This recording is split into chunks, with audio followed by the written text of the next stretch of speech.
Hello everyone and welcome back to Hey Buck Outdoors. Today we're going to be going over 3 of the best budget hunting rifles in my humble opinion. And we're also going to go over what exactly is a budget hunting rifle and what are some of the things you might be looking for. What is this video intended to do for newer shooters, newer hunters, guys who just want to get another rifle, whatever it may be. So we're going to go over a few criteria here and then go over each of the 3 rifles and see where it achieves those aspects of being a good budget hunting rifle and where it may fall short. Let's get into it.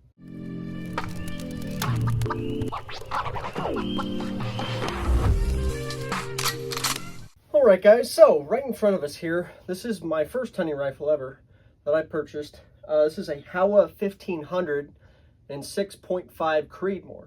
Excellent little rifle, right about 7.5, 8 pound mark. I did do an upgrade on this one where I got rid of the hinged floor plate and got a 5-shot magazine. Got a 3.5 to 10 by 44 Nico Sterling scope on here. Love this thing. This thing is sub-MOA capable at 100 yards. I have taken a deer with this. I love it. So let's talk about what is a budget rifle. So what I'm going to be considering for budget rifles, again, all of our budgets are different, but in between the $400 and $700 range, ideally is where we're going to try to stick with this. Quality can be hit or miss. On this Howa, I've been fairly lucky. I don't really have any major complaints. Relatively rust proof. I've got this Hogue stock on here. It's held up pretty well. But just know that with certain rifles, quality can be hit or miss. Accuracy, what do I look for in a budget rifle? And what should you look for in a budget rifle? I would say between 1 and 2 MOA. Look, for most of us, we're not going to be taking our Savage Axis out and shooting precision rifle shooting competitions with it. It's mainly going to be something we take to the range and we go deer hunting with. So you want it to be accurate enough, obviously 1 to 2 MOA, but don't expect to be shooting quarter-minute groups with factory ammo at 100 yards. That's just unrealistic in my honest opinion. Feeding is a big one. So what do I mean? The ability from the rounds to go from the magazine into the chamber without you having to sit there and like run the bolt 800 times. Let me show you what I'm talking about. So I'll show you guys that it's clear. Take the mag out. I'm wrong-handed, so this is going to look wonky for you guys. Nothing in there. But feeding would be, let's say I have, this is an empty magazine, but let's say I'm in a hunting situation and I go to put a round in my chamber. I want to make sure it's one continuous motion. I'm not having to stop halfway because it's stuck back up and go all the way again. That just stinky and it's no fun, so we don't want to do that. So that's something to keep in mind as well. Oh, let's see here. What else? Factory and aftermarket part support. Of the 3 that I'm going to show you, the Howa's probably the one that fails at this. You got Legacy Sports International. You can get parts. I got this bottom assembly here for the magazine. It's still kind of like a headache to get though. With Ruger, Remington, Savage, I mean, the amount of part support is overwhelming. So you can pretty much plug and play with anything you'd like to. Let's see. Scope mounting options. I got lucky with this one as well. Came with a scope and a mount from the factory. If you're going to be buying like an oddball rifle, figure out if you can even get a scope mount for it. Figure out like what process you got to do for that. Do I want a Weaver mount? Do I want a pick rail? What kind of rings and scope? And then durability. Again, if you're going to be taking this thing hunting, cold mornings, rain, snow, sleet, whatever, you want it to be able to withstand all of that. Threaded barrel too can be an option if that's what you want. It doesn't have to be. And then weight. You got to think, whether you're walking 100 feet to your deer stand or 5 miles, you got to carry that thing with you. And if you end up shooting a deer and you got to drag it out of there at least to your vehicle or whatever to get that thing cleaned up and quartered, you're going to have to carry your stuff with you. So weight's a big consideration. For me, happy medium for most cartridges is between like 7 and 8.5 pounds. I'm fairly comfortable lugging. I can even carry a 10-pound rifle. Doesn't mean I want to, but something in the 7 to 8.5 pound range is pretty good. Anyways, I'll talk about this rifle here and then we'll go on to the other 2, the best.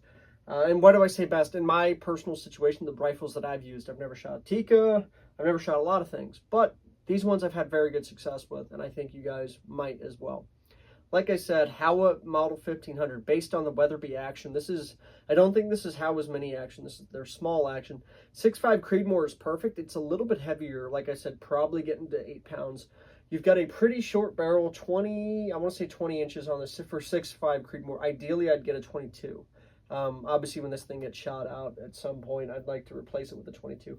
Threaded barrel, 1/2 by 28, which is kind of odd for 6.5 Creedmoor, I think. And I just have a flash hider because when I was 18 and stupid, I thought that a flash hider would look cool on here instead of muzzle brake. Probably going to upgrade that here soon. I've got a Quake Claw sling, factory trigger, factory scope that came with it. The only major upgrade is this detachable box magazine, simply just for ease of loading and unloading for me. But yeah, big fan of this. I think these go for between $400 and $600 now, probably without the scope. Certain distributors get them with the Nico Sterling scope. Still, not everyone does. Anyways, I'm going to turn you guys off. We're going to go on to rifle number 2. Next rifle we're going to talk about, which I think Ruger is doing a really good job. And this can go over the Ruger Americans, their Gen 2. This is a Ruger American Ranch. So this is their little shorty guy. It's in 7.62 by 39. So it takes their Ruger Mini 30 magazines, which is pretty neat. Let's see if I can do this. I've got the 10-round magazine here. So I like what Ruger does. They have really good accuracy in their barrels, cold hammer forged. The reason I like this one, I think it fits a particular niche for the hunting community or firearms market. If you're only going to be shooting deer out to no more than 100, 150 yards, this is perfect. It's a good little truck gun. It'll work for coyotes, for hogs, especially being that 30 caliber round. So essentially, it's a tan stock, 16.1 inch barrel. Very tiny. That's as short as you can get it legally without having to make it an SBR. Comes from the factory with a pick rail. And then on this one, I want it to be as small and compact as possible. So I put a set of, I believe these are Vortex low mounts. And then I have a Sig Sauer whiskey 3 to 9 by 40. I love this little rig. Again, Ruger does an amazing job in terms of accuracy. In terms of price, the quality can be hit or miss on them. The bolt runs a little sticky at times with certain ammo, especially steel cased, which happens to be most of the ammunition you get for this guy. It works though. Accuracy is phenomenal. Sub-minute groups, so sub 1 inch groups at 100 yards with this guy. No complaints whatsoever. I'm actually going on a whitetail doe hunt next weekend with this. And I'm very excited to see if I can take a deer with it. Trigger on this guy is pretty good. It's adjustable. It's pretty much a knockoff of Savage's AccuTrigger. I'm definitely a fan. I shoot this thing really well. 7.62 by 39. This thing's very light. It's 7.5, 7.25 pounds, whole thing. Not too bad a recoil. I'm a big fan of it. I can shoot it really well. I think this would be really good too for a newer shooter, young kid, what have you. I think, that particular thing, or if you just want a compact little hunting rifle. These guys retail, I want to say Ruger's new Gen 2 Americans are retailing for $5.99 now, which is a little bit steep, I think, for what you're getting. The good thing is warranties, lifetime warranty there. Their barrels are worth the money for sure. They come with a lot of odds and ends. For example, the pick rail. You don't have to go out and spend an extra $50, $100 to put that on yourself. And there's a lot of part support. The Ruger American's been around for a while now. So definitely something you don't need to worry too much about. It's a reliable American brand, so I'm definitely a fan of them. This one's suited to my needs, 150 yards and in, so I'm definitely a fan. Let's move on to rifle number 3. Number 3 on the list. This is going to be in my controversial pick. Remington. This is a Remington Model 700 ADL. This is their budget Remington 700. Why I'm putting this on here. A lot of times you can get these things for a decent deal. I paid just over $300 for this one. Remington's come out of a bankruptcy. Their quality, accuracy, pretty much everything about their guns has gone in the trash. I got lucky with this one. This one is sub MOA capable at 100 yards. What is it? It's a so first off, let me clarify. You get nothing with this rifle. It's the rifle. You don't get a mount or anything. So you have to purchase an aftermarket mount, rings, and a scope.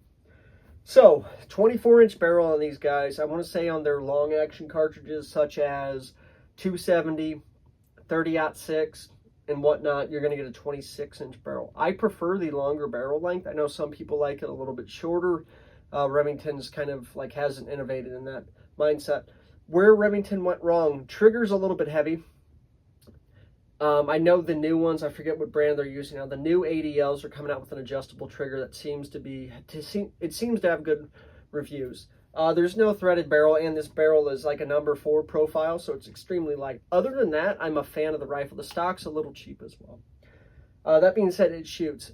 It's lightweight. I'm going to spray paint this guy here soon to keep the rain and whatnot off of it. But it shoots, man. It's a 308. You put 4 in the magazine here and 1 in the pipe, and it just rocks and rolls. Granted, you're not going to be able to shoot 20 rounds in a string because of how thin the barrel is, but it gets the job done. This is like if you can find one of these for $400, $450 and throw a $200 scope on there and a mount, whatever, that's like a really good budget-friendly hunting rifle. Lightweight, from a somewhat reliable company. The last few years, not so much, but I think they're getting better again. I think they just need to kind of get their reputation back a little bit. This one was made in 2022, directly after their bankruptcy, and it shoots fine. There are some loadings it shoots better than others, but that's every rifle.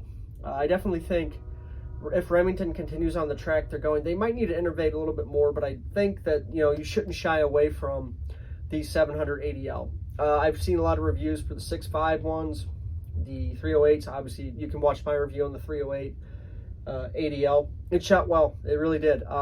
In terms of accuracy, I have no complaints. You got to keep in mind, though, with how thin the barrel is, you're only going to be able to get off 3 to 5 shots without starting to string rounds all over the place. Where I see this is a good, with the 24-inch or 26-inch barrel, you can stretch this guy out a little bit. Probably, I'd feel comfortable if I could get this guy dialed to 200, 300, 400 yards. I think, you know, if I could take this thing out to 350, 400 yards, I'd feel comfortable doing it. It's accurate enough that I feel like it would be able to put rounds on target in an effective way. I think this is definitely a good choice. Another one that could have made the list. Another one that could have made the list is a Savage 110. They've got some entry levels there that are around the $600 mark. That being said, this guy retails for, I want to say, between $540 MSRP and $650 MSRP. I got this one again, $330. So I wouldn't pay $650 for it.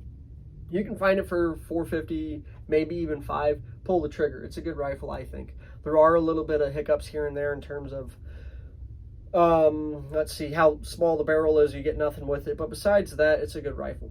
So yeah, let's do final, folks. So those are my 3 choices: Halba 1500, Remington 700 ADL, and the Ruger American. Now, it doesn't have to be specifically the ranch model, but I think Ruger does a really good job. Not a fan of the Savage Axis. You'll notice it did not make my list.